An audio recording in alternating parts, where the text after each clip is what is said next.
So we're going to continue with chapter 2 and finish it off. We spoke about logical equivalences. I believe that's where we stopped. There were 2 more examples I wanted to do in that, and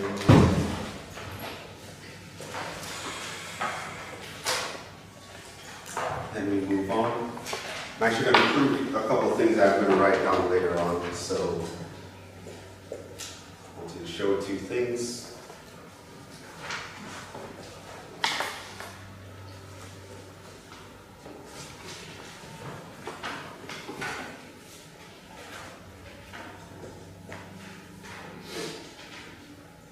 First one,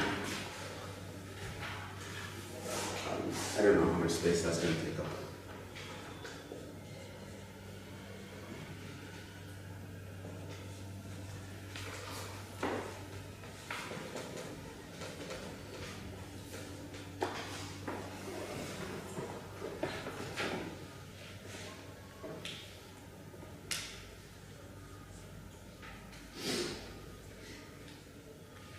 So how do we show things are logically equivalent?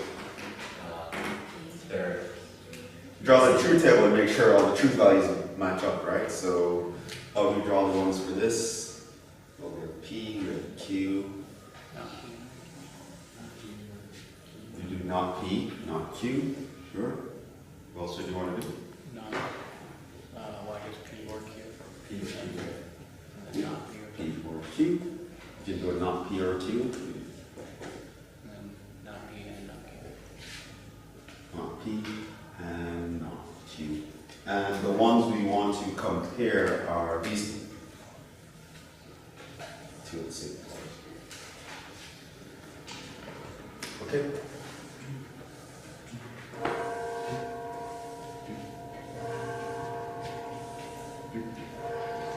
So true, false, true, false. True, false, false. Not P is what? False, false, true, true. Not Q is false, true, false, true. P or Q, what's that? True.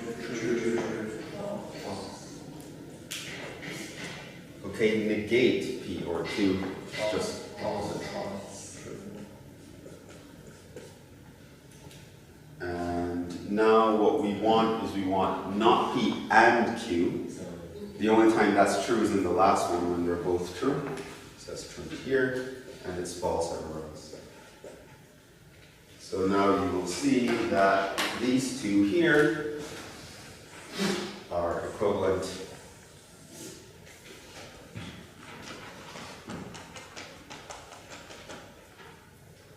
Okay, then we do a similar thing over here. So P, we have Q. We have not P, we have not Q. We have P and Q, not P and Q, and not P or not Q.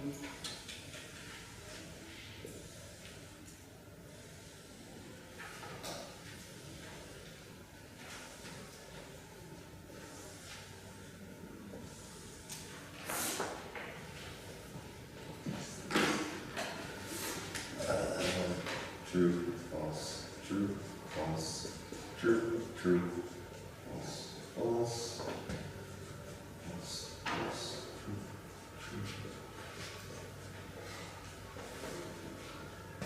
P and Q, how does that look? True, false, false, True and the rest are false. Not, well, you just switch all of these over here, so that's false, and then all the rest are true. And now I want this or that. The only time they're both false is in the first situation, which means I get a false here, but a true everywhere else. And once again, we have equivalence.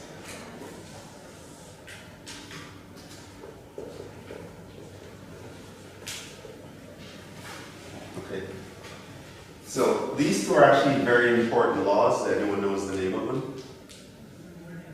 These are called De Morgan's laws. These 2 laws together are called De Morgan's laws.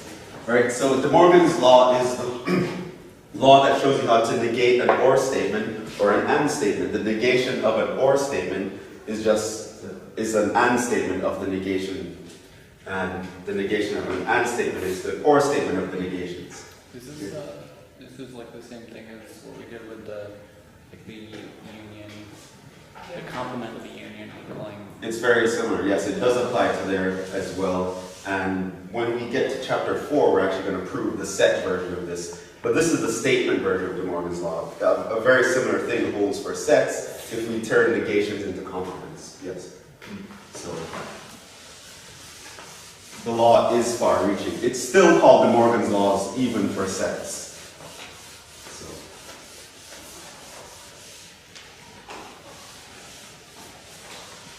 So yeah, as I was saying, I'm thinking of, just to have it on record, of dropping maybe 2 quizzes. And I said I might collect homework or give a quiz or something like that. I said in the syllabus. I'm thinking now I'll pretty much always collect homework and pretty much always give you a quiz. So yeah, when I was doing theory, that's what our professor did. He was like, okay, every day I'm going to collect a quiz, I'm going to collect homework or give you a quiz, and then, what happened was when we were swamped with work, we'd like gamble, we'd be like, I don't think he's going to collect homework today, I'm not going to do the homework, I'm just hoping I can kill that quiz. And and he'd come, okay, today I'm collecting homework, damn it. Okay, I'll give you an hour, professor, no late homework, damn it. Okay, so we're not going to have that, especially since we're off to a rocky start. Like I said, a lot of people did not do so hot on quiz 2. So I have to keep the pressure on until you guys catch up, which will happen. I'm not too worried yet. But yeah, we got to improve. Just some laws I want to mention. Do I even care about mentioning these laws?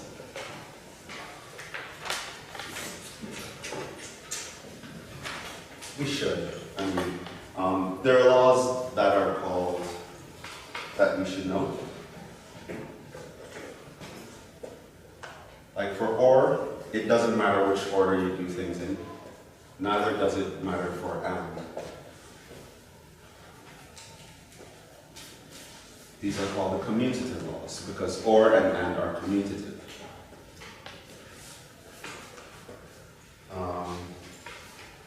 They are also associative. So that and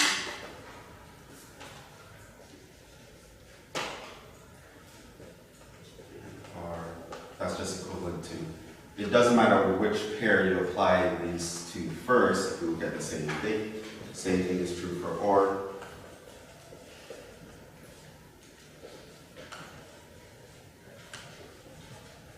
These are called associative laws.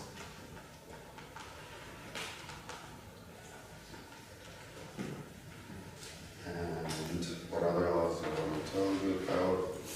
The distributive laws are important.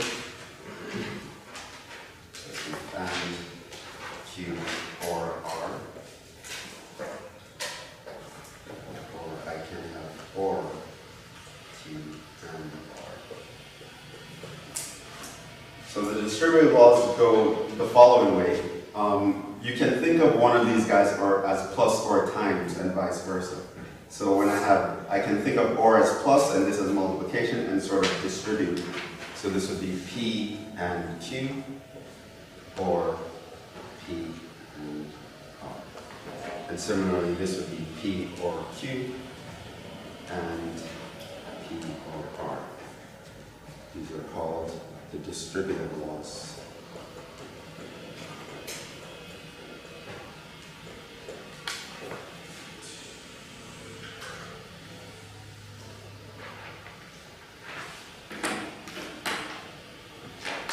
We also have the not P or Q is equivalent to not P and not Q, and not P and Q is equivalent to not P and not Q. These are the so-called De Morgan's laws.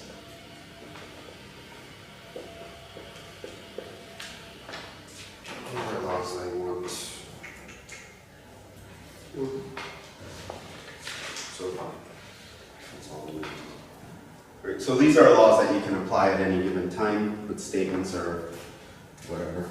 Might come in handy. Especially with negation of statements, De Morgan's laws are very important.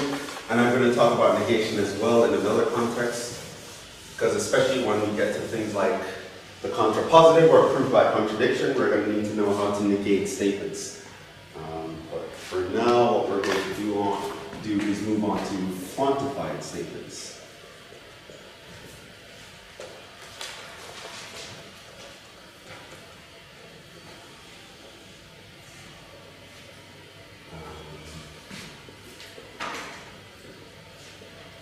Sometimes statements are true in a limited sense that we wish to emphasize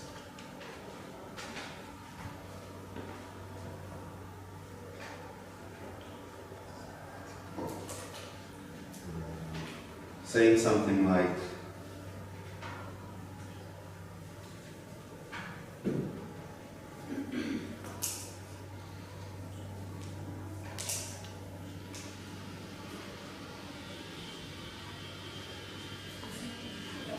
yes?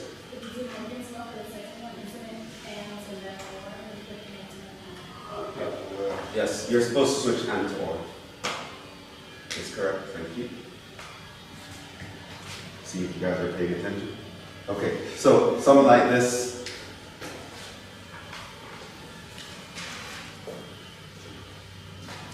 Notice that this is actually a false statement. This is a false statement.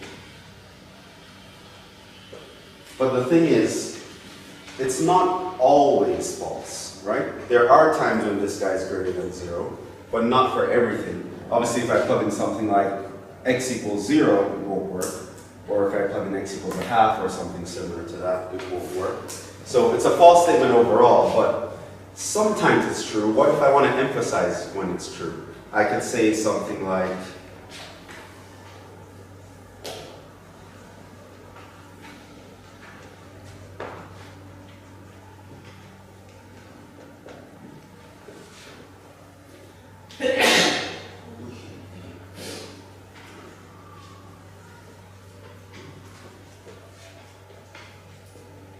so we can modify this by saying something like,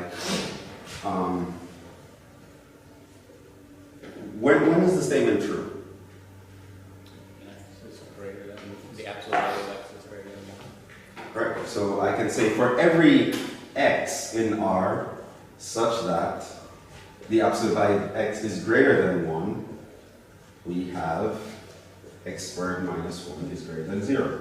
I can make the statement that way. Or I could say something like, if I'm not even sure exactly when it will happen, but I can find at least one place when it would happen, I could say something like, so for example, I could realize here, if I plug in x equals 2, it actually works, right? So I can actually say something like, since I know at least one person for which it works, I can say,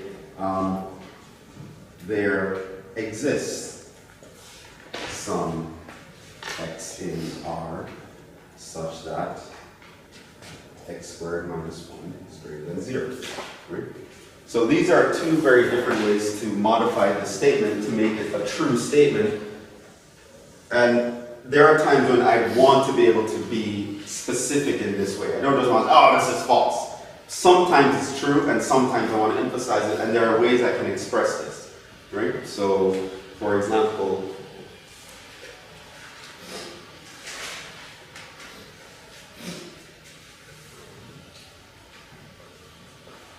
the last two statements are said to quantify.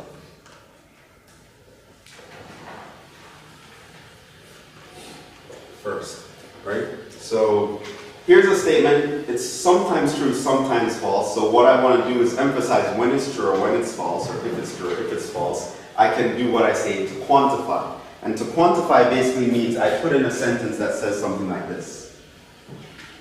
I give a condition where it's true, and I can say, for everything that fulfills this condition, it will be true. Or I can say something like, there exists someone for which it's true. So this means, for example, there is at least one.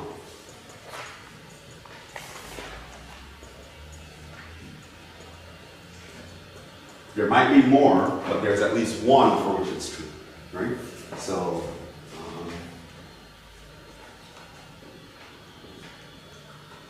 the first statement,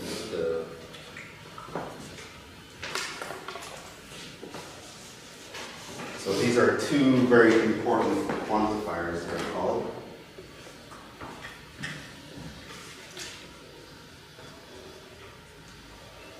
The statement for every x greater than 1, blah, blah, blah, uses the so-called universal quantifier.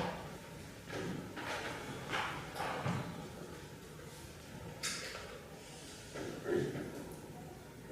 I.e., something, there's a phrase like for all or for every, or anything similar, is called a universal quantifier.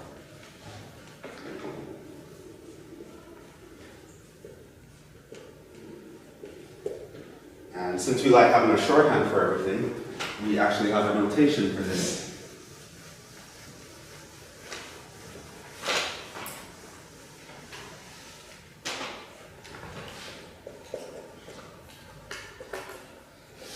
For all is denoted by this symbol, which I asked you about in your quiz, an upside down A. So for example, what I could have phrased, so something like, for all x in R such that x greater than 1, you have that x squared minus 1 is greater than 0, could be written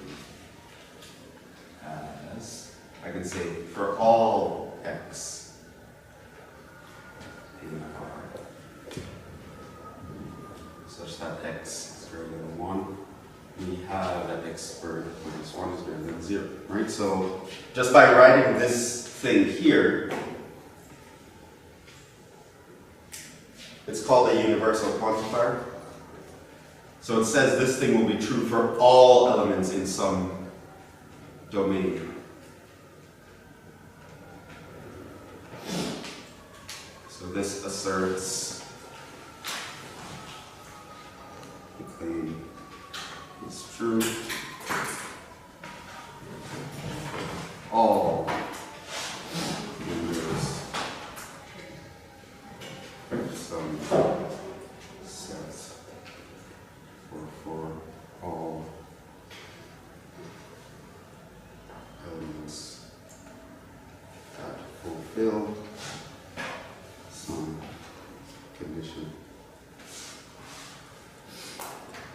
So that's called the universal quantifier. So whenever you see that, it just means for all blah, this is true. They're just giving you a restriction which your statement will be true. It might mean that outside of that condition, it might not be true.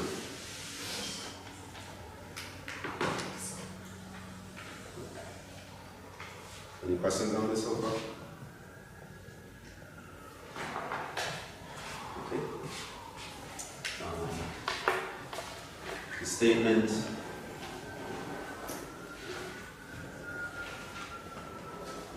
there exists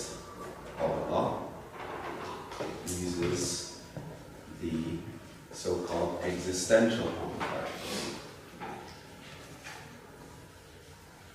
Because it claims there exists something. Existential quantifier.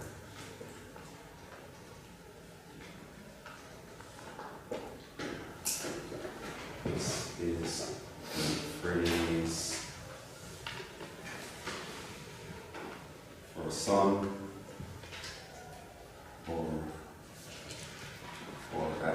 1, or there exists, or there are some, anything similar to that is called a existential quantifier. This quantifier is denoted a backwards E. So there's an upside down A and a backwards E. Upside down A means for all, backwards E means there exists. So I could have said, so there exists X in R such that X squared minus 1 is greater than 0, can be written as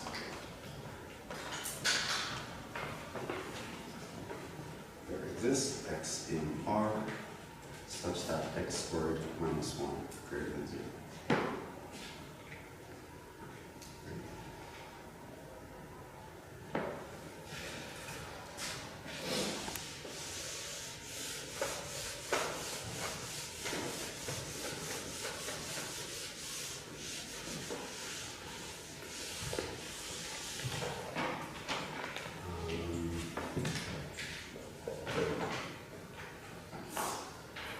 The existential quantifier may be modified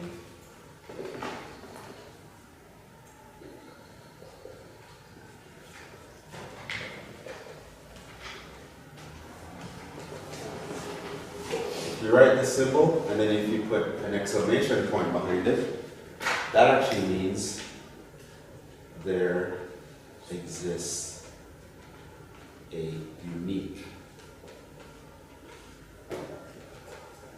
Right? So when you want to emphasize that there exists someone, but there's only one, then you can use the existential quantifier with an exclamation point beside it. So for example, I could say there exists a unique n in n such that n is less than 2. So there's only one natural number that's less than 2, namely the number 1, right? And I can put this symbol to represent that, right? It represents existence and uniqueness.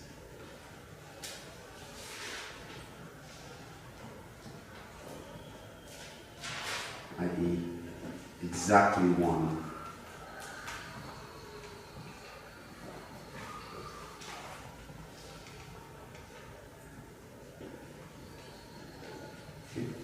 That is called, these are called quantified statements. Your book has tons of examples of these, but I don't really want to say anything more about them at this point. It's basically just how to express things, how to write them down. One thing you are going to need to know, however, is how to negate such statements.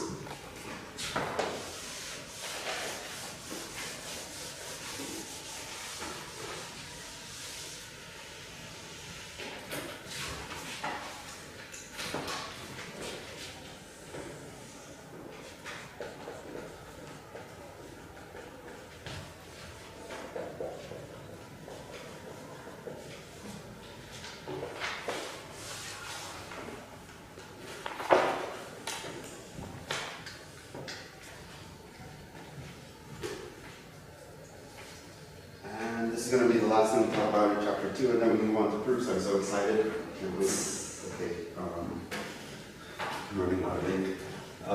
Okay, so how do we negate them?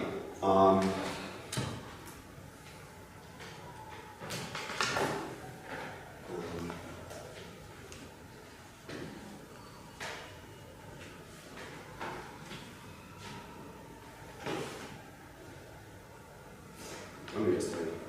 The negation of a statement such as, for all x, p of x, right, where this is just some statement depending on x, is there exists an x such that not p of x, right? So if you can say you know, for every such element, this thing is true. The opposite of that would be, there's at least one element for which it's not true. So I can say something like,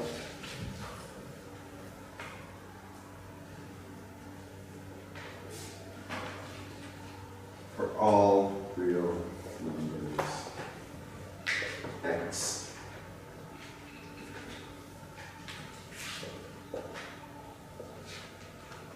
we have x squared is greater than 0. And that could be a statement, its negation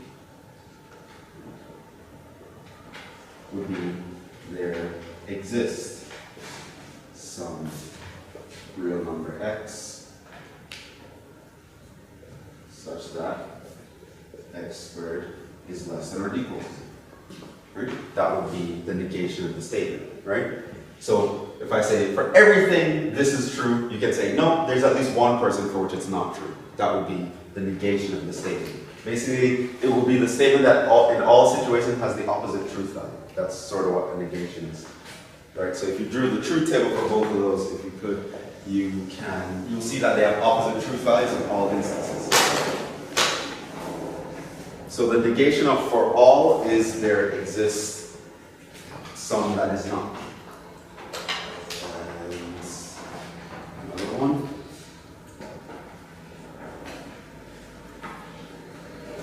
The negation of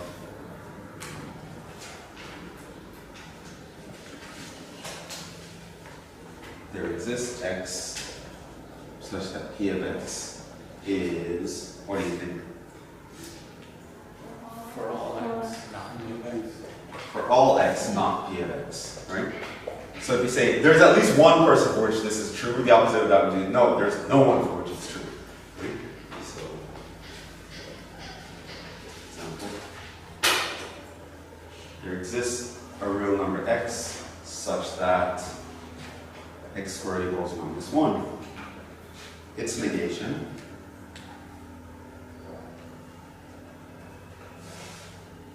is for all real numbers x squared is not equal to -1. Right? That would be the negation of that statement.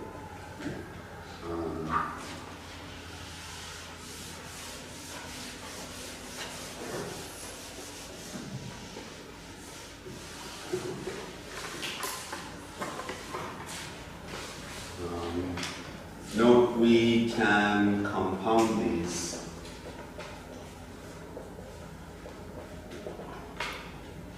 So, for example, or if asking what is the negation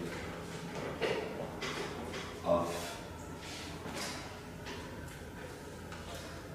for all x there exists y, and I say some sentence based on x and y. What if I wanted to negate that? For some x there. I want to negate.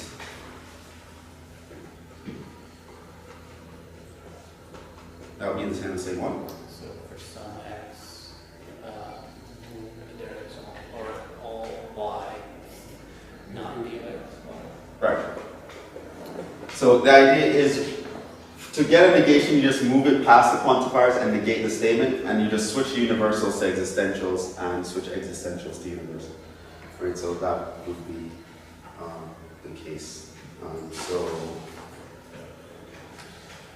example.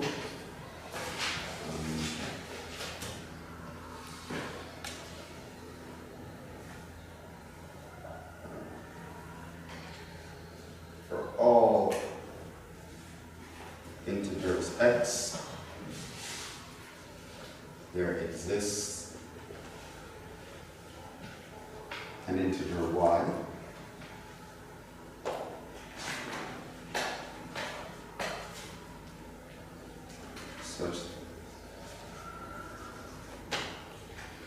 such that x plus y equals 0. So if I wanted to negate that,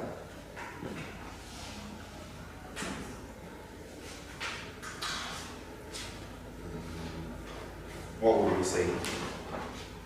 For some x is equal to c. For some integer x For all, for all integers y X plus Y. x plus y is not 0. Right? Which means it could be greater than 0 or less than 0, but it is not 0. Right?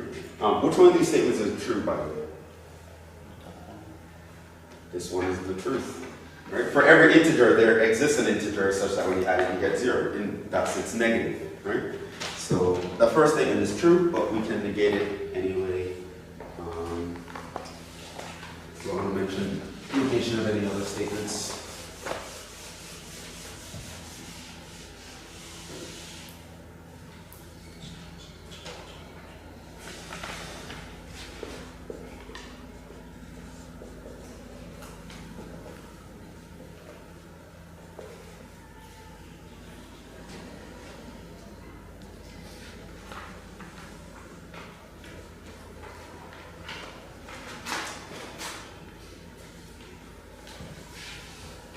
Things that will often show up, something like all S are P, or some S are P, some S are not P, and no S are P. So you can have various statements in these forms, and you need to know their negation. All integers that are divisible by 4 are divisible by 2. Right? You can have a statement like that.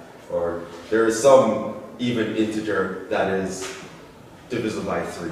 Or there is some even integer that's not divisible by 3. Or no even integer is divisible by 3. Right? You can have various statements of this kind. How would you negate something like that? All S are P. Some S are not P.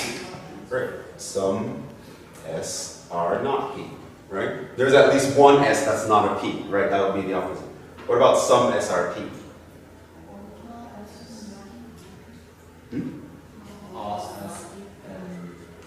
All S are not P. Right. Again, you can think of this as sort of an existential quantifier, right? This is also universal, so you think of the statement as being its opposite as being some sort of existential. What about some S are not P? So it has to begin with all because it's matching some. All S are P. No S are P. Some S are not P. Some S Are P. and you might notice that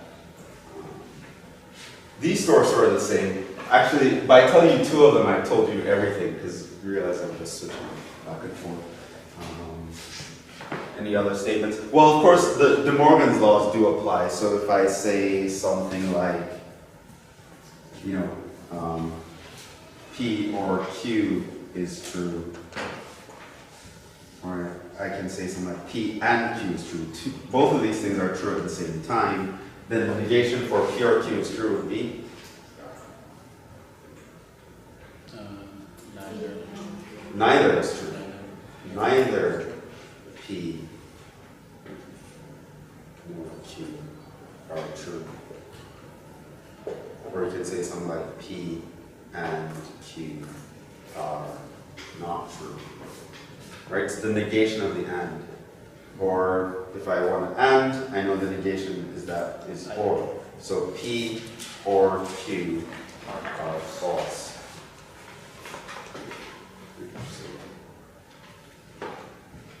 There'll come a time where we're going to need to know how to negate things. So just thought I'd give you some heads up about that.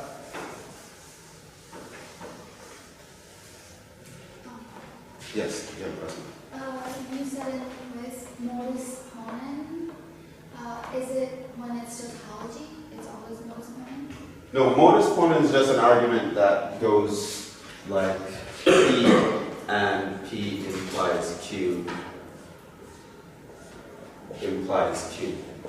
It's just an argument form. So basically you're saying, if you have things like P, and you have P implies Q, then you may conclude that Q is true. Right, so it's just an argument. So these might be any statements, you know. So I can say something like, oh, Jhevon wears a gray shirt. Anyone who wears a gray shirt is 10 feet tall, therefore Jhevon is 10 feet tall. I can make that argument, and it is a logically valid argument, right? And any argument for any statements P and Q that have this form will be a valid argument. So that's called a modus ponens. There are a bunch of them. This is called a rule of inference, actually. There are tons of them. Another one that's very close to this is called a modus tollens, right? Where if you have P implies Q and you have not Q, you can conclude not P, right? So things like that. That's called modus tollens. But we're not really going to go into that. That's sort of if you wanted to do formal logic, which we're not actually doing. We're doing informal logic, right? We're mostly doing sentences with words. Formal logic is like really crazy. You have to like number your steps, and then for every step you take, you have to make a justification. It's crazy. We're not going to go that deep into logic. We just want to be able to write informal proofs, which we're going to start now. Yes. Okay, so technically this is still sort of a preliminary, but it's less of a preliminary than what we've been doing so far. We're going to actually learn to write proofs and definitions. I'm going to start chapter 3. So chapter 2 homework is due next class. And in chapter 3 we're going to talk about the direct proof. And proof by what we call the contrapositive.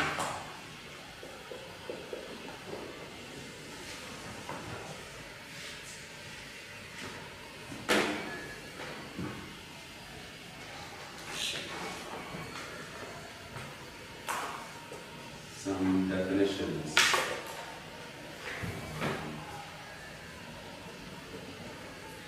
Anyone know what an axiom is? Alright. A statement taken to be true without proof. Obviously the statement has to be so elementary, so fundamental that no one will question it. But there's a fundamental truth when it comes to proofs. To prove something, you have to assume something. At some point, you're going to have to make some assumptions somewhere. And basically, the ground floor of assumptions, we call them axioms. They're the things that we have to assume them or else we can't know anything. And so we call those axioms. There's another thing called theorems. What are these?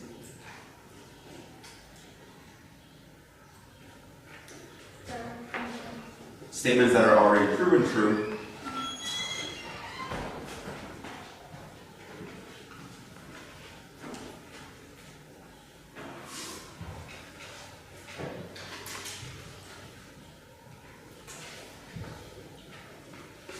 And we tend to use them often. There are also things called lemmas, which are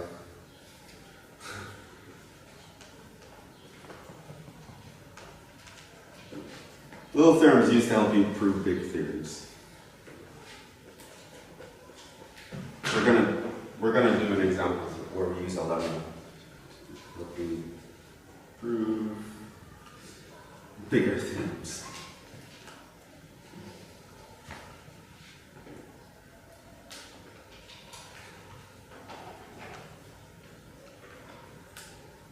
Theorems themselves can be proven, can be used as lemmas. For example, to prove the fundamental theorem of calculus, you actually use the mean value theorem, which is a theorem on its own. You can say the mean value theorem is used as a lemma to prove the fundamental theorem of calculus. We also have corollaries, which I always spell wrong. I always forget if it's 1 R or 2 R's in the first one. Oh, I spelled it right that time. Okay, this is just a concept, It's usually straightforward.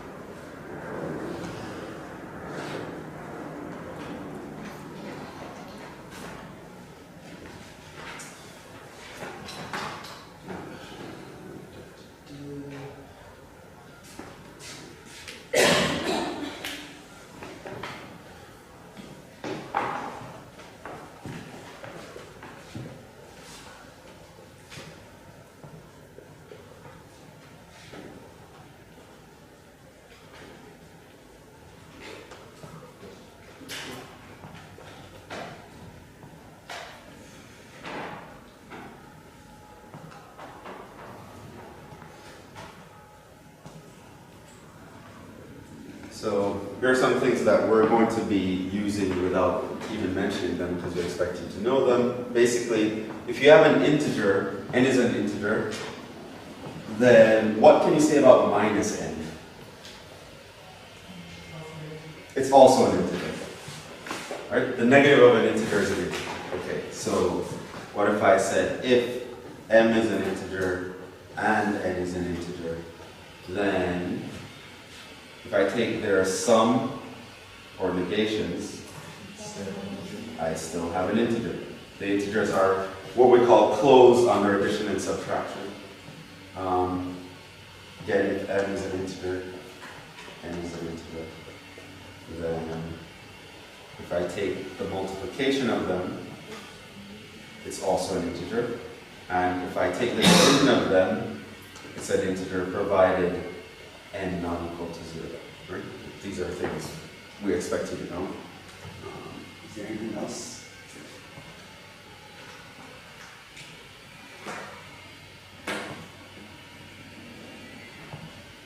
I mentioned this before, but just to reiterate.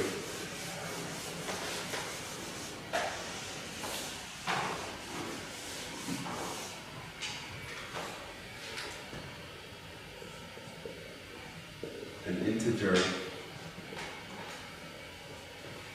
n is even. How do we define the even integers?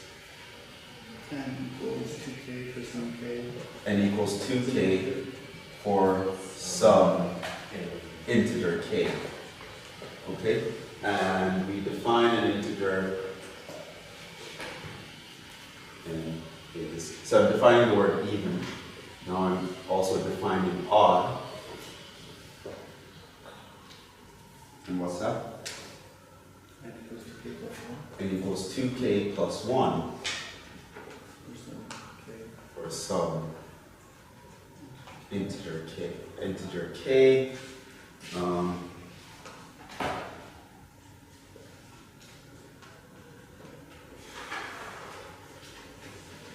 Or if I talk about a parity of an integer, what am I talking about?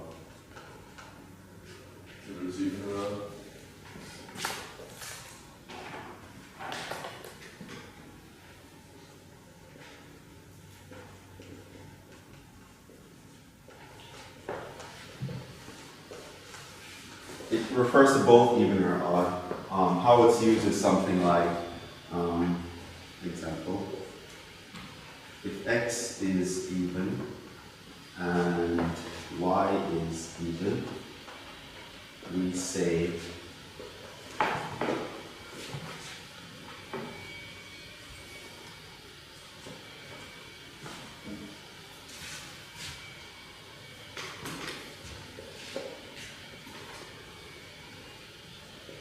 should put respectively on.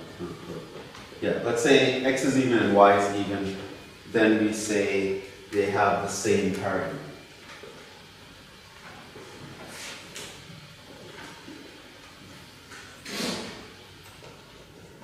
Right, they both have the same property of being odd or even. Or if I say something like, if x is odd, y is even, or y is odd, x is even, then they what we call opposite parity.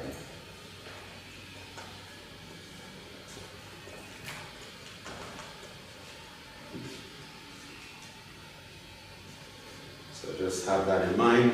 The integers are closed under negation, they're closed under addition and subtraction, they're closed under multiplication and division as long as your denominator is non-zero.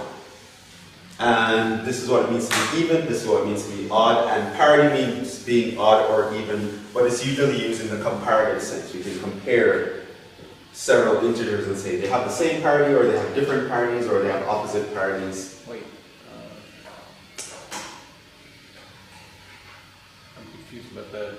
Because it can't end. This shouldn't. Yeah. Sorry. I was thinking of cube. And of course, the combination of any of these, right? So if I take a product and I add it to another product or something like that, of course. Let's see.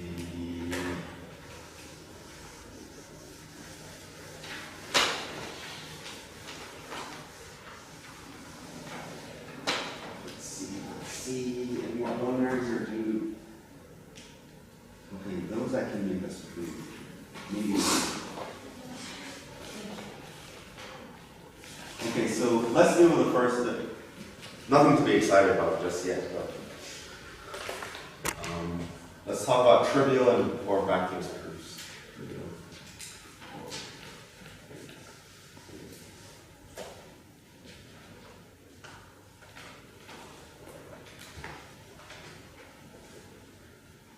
And we're talking about proofs of statements like P implies Q.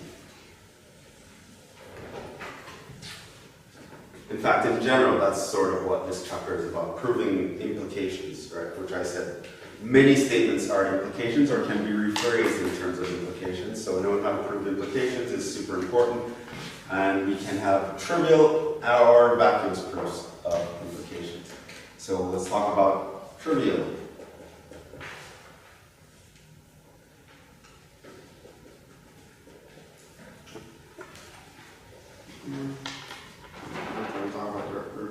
A trivial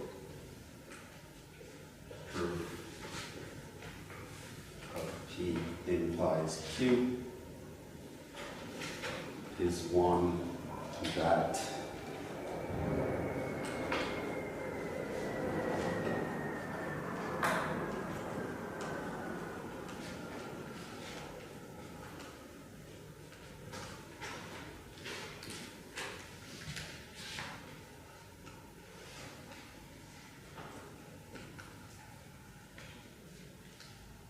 we simply show that the statement is true by verifying that Q, the Q part of the statement is true.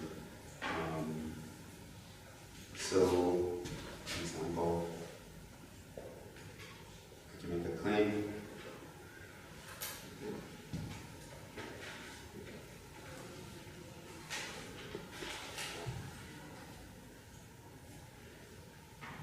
I was going to do something silly, but I'll say that for the vacuum proof.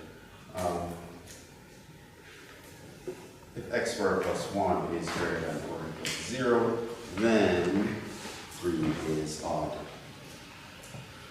Right, so something like that. Right? So this guy here is your P, this guy here is your Q, and the proof in this case would be simple. You can say since 3 is odd, the claim is true.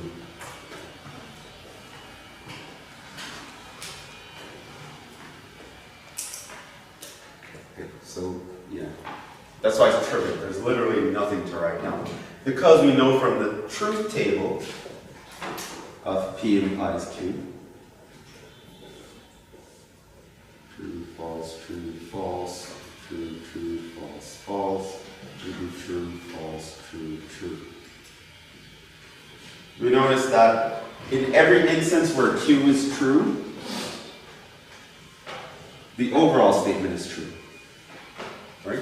So once you know that the last part of an implication is a true statement, you don't have to prove anything. The overall statement is going to be true in those situations. So So there's really nothing to show, and you just say, the proof is trivial.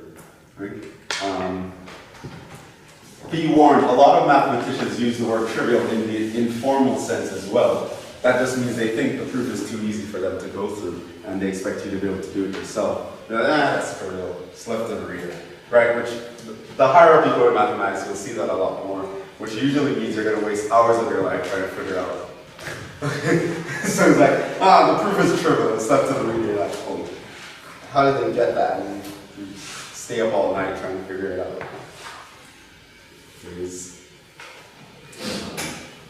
There's a question, I think it's a story, I think it was Hardy, the mathematician Hardy, where he was in his class, he was teaching something, and he'd be like, you know, the proof of this is trivial, I'm not even going to go through it. And then he looked at it for a second, and then he walked out the classroom. Back in the day, he was well respected. No one moved when he walked out the classroom. He walked out the classroom, and he was just there, he's gone. And no one knows what happened, why did he walk out of the classroom? So then he walks back in like 30 minutes, 40 minutes later, and then said, yes, it's trivial. Okay, so sometimes they misuse the word trivial, but in the strict sense, trivial just means it's an implication where the last statement is true. You don't have to prove anything, just verify that this is true. It might not always be as easy as this, all three is odd. Sometimes it might be a convoluted statement, but once you can figure out that this guy is actually a true statement all the time, overall the statement will be true, and it's called a trivial proof. There is also something called a vacuous proof. And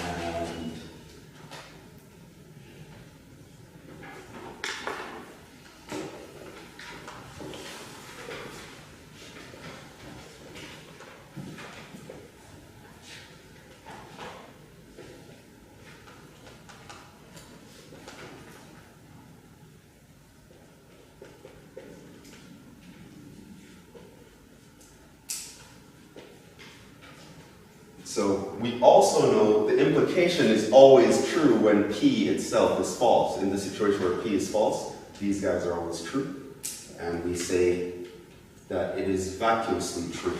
So, for example, we can say something like, if x in R and x squared is less than 0, then 2x plus 1 is even.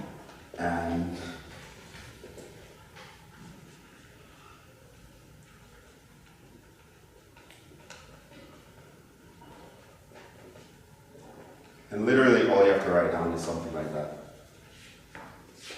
I mean, if you want to show here, since x squared less than 0 is false for x in R. This is an elementary proof course, so I guess you should justify even something like that. But most math books wouldn't.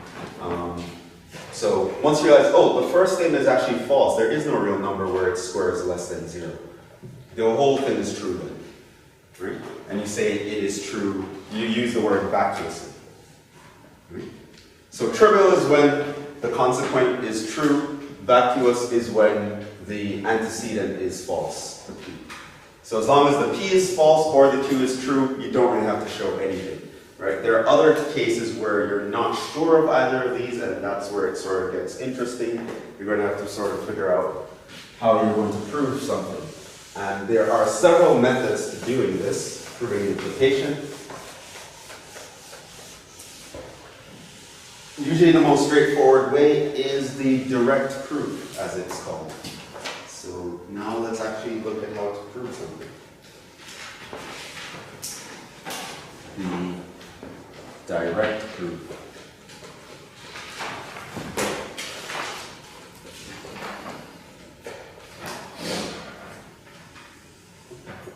I need to get fine one black.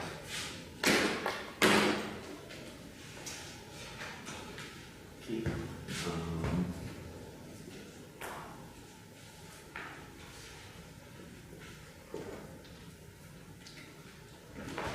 I know it's to say the statement is going to be a logical inconsistency, but I'm going to say it anyway. I'm going to tell you exactly how to prove something with a direct proof which is actually telling you nothing about how to prove something with a direct proof. The method is the following. Step 1.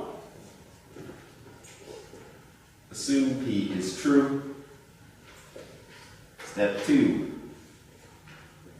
Show Q is true as a consequence. That is basically it. That is exactly how to prove something with a direct proof. The catch here, of course, is step 2 is usually can be really difficult, really tricky. So basically, you assume that the first statement is true, and you need to show, based on that assumption, the second statement is true. We call this a direct proof, right? And you'll see the difference between that and something I can prove by contrapositive soon, but let's actually talk about a direct proof. Let's actually do one. I asked you a similar question on the quiz, so let's actually do it here. Example. Here's a claim.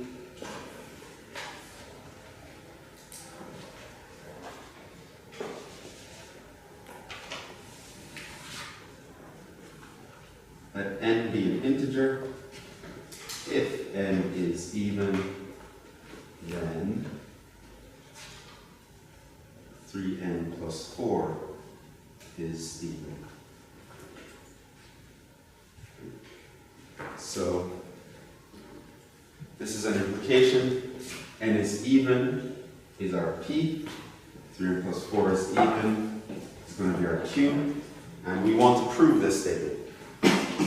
So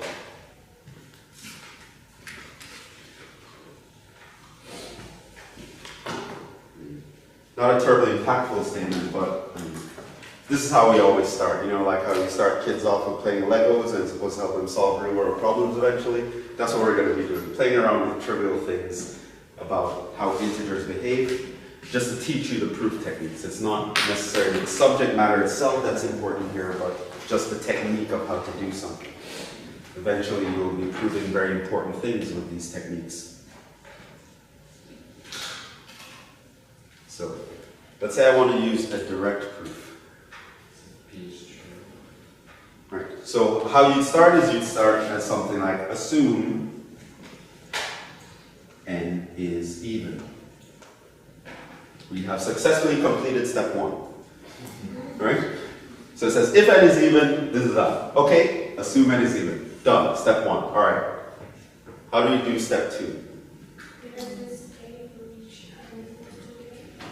Okay, so we're assuming this is true, so now we're going to have to say what are the consequences of this, and we're hoping that this is also a consequence of it. So we can say then n is equal to 2k for some k, some integer k. Alright, that's a consequence. Then what can we say? Sub n. Right, you substitute n. Then we have 3n plus 4 would actually be equal to 3, and you replace the n times 2k plus 4. Now, what's the goal here? You want to show that that's even. How do you show it's even? Right, you have to show that it's 2 times some integer, right? Because that's the definition. Every time you want to do something, you have to show that it fits a definition exactly. So I need to write this as 2 times some integer. How am I going to do that? Divide by 2 times. Pull out the 3k. Right, I can pull out a 2 here. I'd be left with 3k plus 2. 2 times 2 to give me back that 4. Now, because we know about the things that I said, product of 2 integers is an integer. If you sum 2 integers, you get an integer. And so we can finally say, since 3k plus 2 is an integer, we have 3n plus 4 is even. And that completes the proof.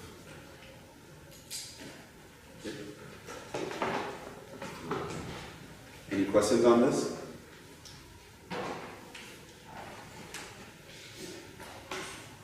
So it's not a particularly difficult proof. I don't know, maybe you might have a few hiccups if it's the first time you're seeing it, but it does emphasize a lot of important elements. For example, knowing the definition is very important, right? So if you mention something even, you need to automatically know what that means exactly. And knowing what you want to prove something is even also means you need to match up with some definition. So it's important that first of all you know what the definitions are. If I tell you even, it was even means it's twice something, right? And so on and so forth. And there are also some background things that you might have to know at any given time, like the fact that this is an integer, you should know. Right? And so you can end up proving like that. And that's, yeah, we did our first direct proof. Woo! Yay for us. Yeah.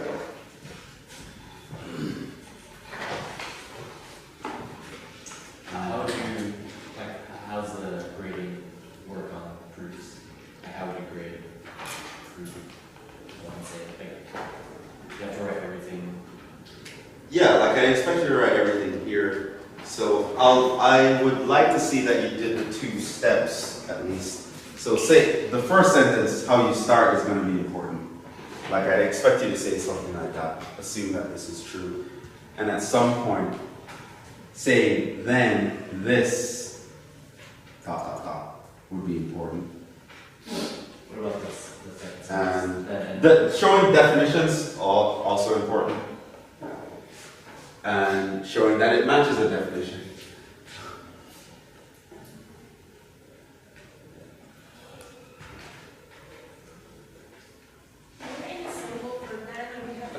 Definition. So let's see.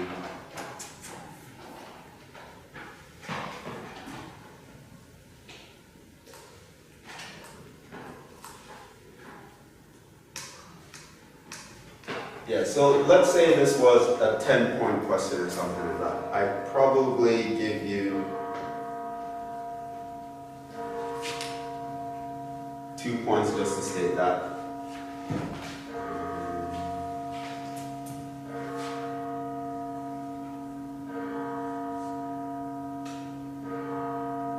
Maybe 4 points for this part and 4 points for this part. Something like that. But there are many variations that could happen, so I can't really tell you exactly what I would deduct for what. I mean, there aren't many places to go wrong in this proof, but this is a very short proof. Your proofs are going to be longer and more complicated in general. This is just to start you off. So is there any simple for then, or do you have to write that actually every single time? Well, then you can write implies for it. But I usually write then. Yeah, I could have said assume n is even, then n equals 2k for some k in z. Right? This would mean that 3n plus 4 is equal to 2 times 3k plus 2. And since 3k plus 2 is an integer,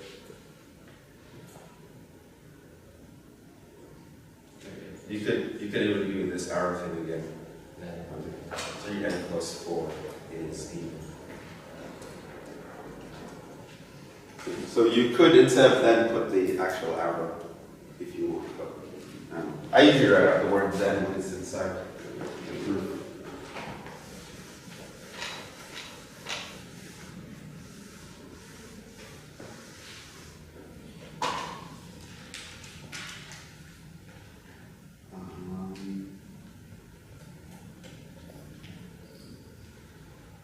Let's prove some lemmas while we're here. That we're going to be using next time. Claim.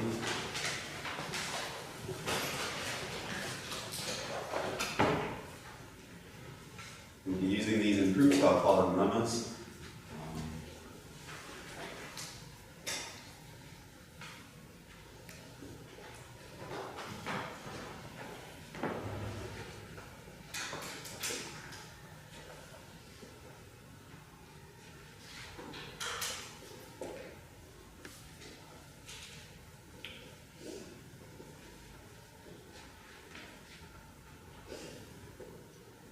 If you add two even integers, the result is going to be an even integer. If you subtract an even integer from another one, the result will be an even integer as well. It's an elementary fact, but at some point you had to prove it. Here's another one, claim. If you add an even integer,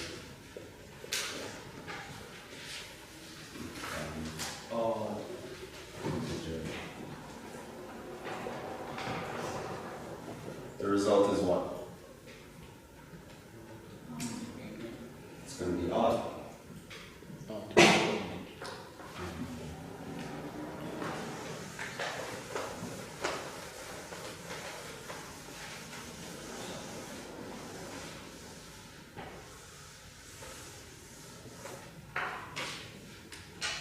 Clean.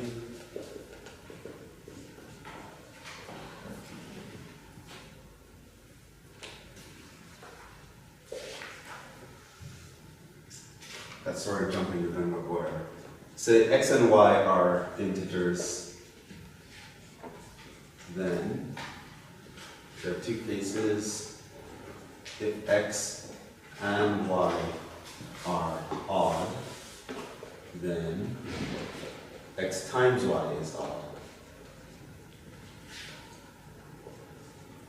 If either x or y is even, then xy is even.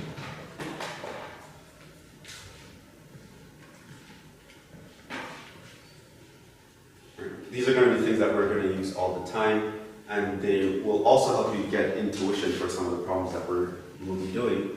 So let's actually prove these.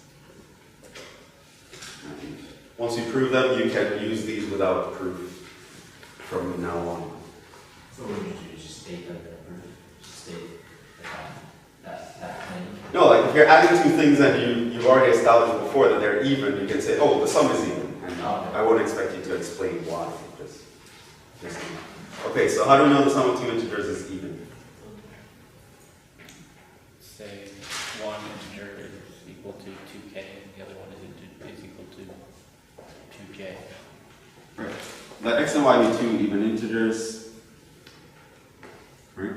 That's sort of like my assuming it's true, right? So then I would have x equals 2k, y equals 2l for k and l integers. Then if I take their sum, x plus y, I will simply get 2k plus 2l, which is just 2k plus l. And since k plus l is an integer, x plus y is even.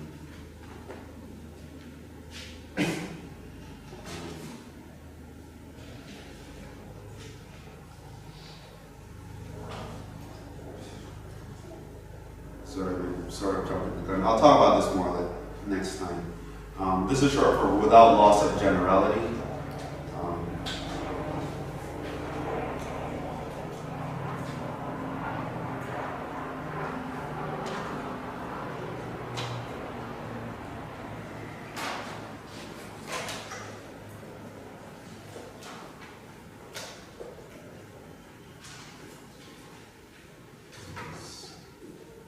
This L is an integer. We have x minus y is even. Without loss of generality just means there are several cases to consider, but the cases are so similar, there's no point in proving them all, right? So if I had the y minus the x, as opposed to the x minus the y, it would look pretty much the same. So I don't want to write proof about it. And yeah, you use double law called without loss of generality. I'll mention that more later on. How would you prove this one? Assume y is even and y is odd. Okay. Let x be an odd integer and y be an even integer.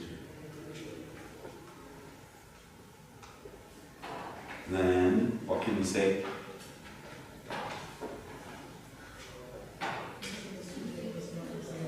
Right, x equals 2k plus 1, y equals 2l for kl in the integers. Then, what it says, if you add an even integer to an odd integer, the result is odd. It means I want to take x plus y. This is, of course, going to be 2k plus 1 plus 2l, which is going to be what?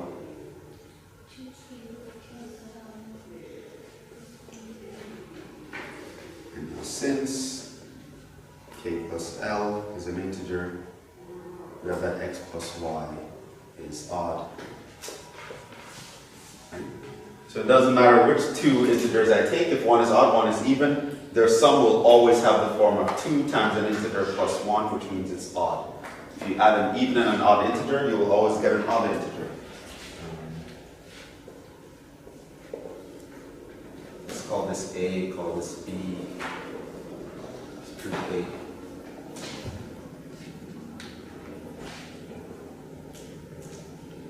Assume x and y are odd.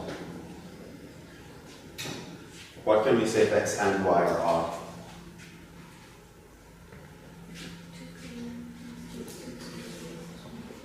Then x equals 2k plus 1, y equals 2l plus 1 for kl and z. Then x and y are odd, then xy is odd. So take x times y, that would just be 2k plus 1 times 2l plus 1. And we sort of expand. So we have 4kl plus 2k plus 2l plus 1, which we can do what with that? K plus L plus Factor out of 2. And what would we have?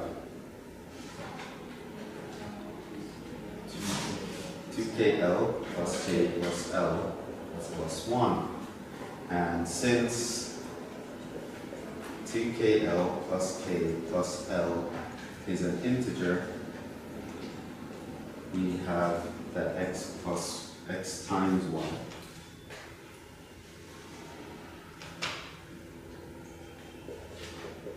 is odd. So if you multiply two odd integers, you get an odd integer, right? Because you always be able to write the product as 2 times an integer plus 1.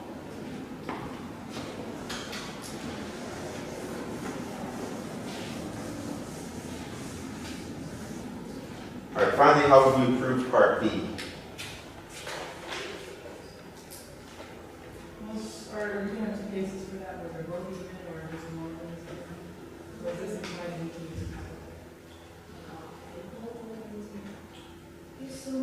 Technically, there are 3 cases, but 2 are very similar, right? So I can have x is even, but y is odd. I can have y is even, but x is odd. Or I can have both even. The first 2 cases are very similar. So we have 3 cases. I wanted to solve case next time. So I have 1, 2, 3. X is even. Y is odd. X is odd. Y is even. X and y are even.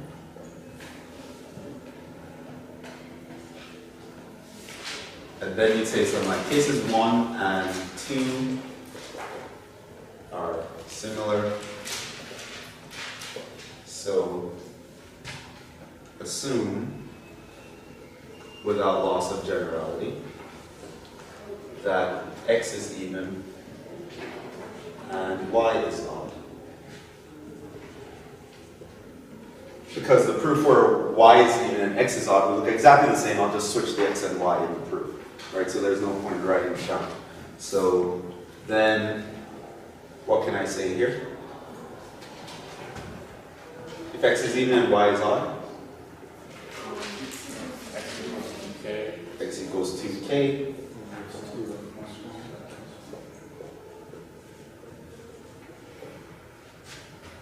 Then, if I take x times y, it's just 2k times 2l plus 1.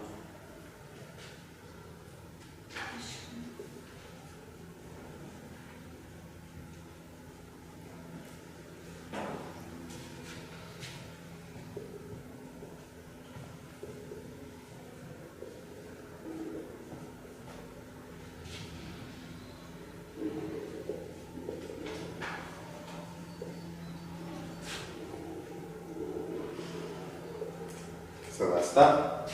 Just assume these x is 2k, this is 2k plus 2l plus 1. If I multiply them, I can write it as 2 times an integer, which means it is even.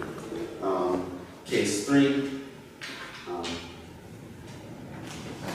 assume, doing a direct proof again, x and y are even. Then I can say x equals 2k, y equals 2l, where k, l are integers. Then xy would be 2k times 2l, which is just 2 times 2kl. You should just handle all three of those by saying y is an integer. Y is even, you could I have, would like yeah. that way you don't have to specify how to use it for the one. Yes, I was.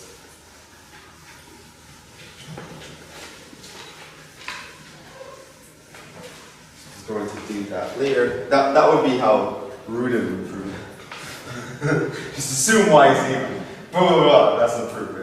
Wait, what about this? What about that? And yeah.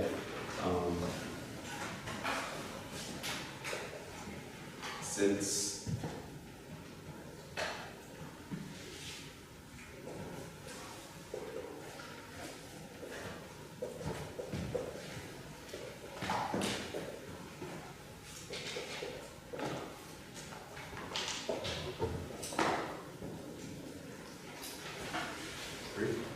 yes, so let me just write that down, and you can verify yourselves or convince yourselves that it's the same thing.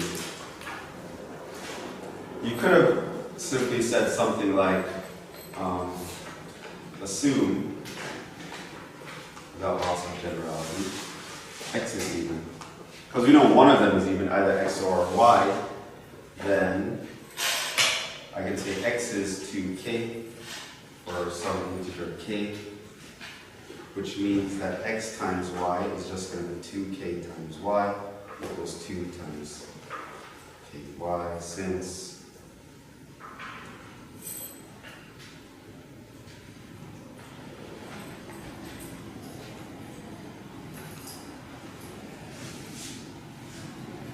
you could have done it that way, right? Which is a lot shorter. I give full credit for either proof. One in which I really fleshed out the cases you can see. That's for mostly for the beginners would probably see it that way. But there are more sophisticated ways to do these proofs. And this will be true in general. There's going to usually be more than one ways to skin a cat here. And some proofs will be what we call, the shorter ones, we call them elegant. And when a proof is short and it gets to the answer really quickly, we call it an elegant proof. Well, this one is really fleshing it out. But basically, that's how the direct proof works. We'll do more examples next time, so you can see some variations that can arise. And for now, chapter 2 homework is due next class, and start practicing some of this stuff because I put it on a quiz. Okay, so stop.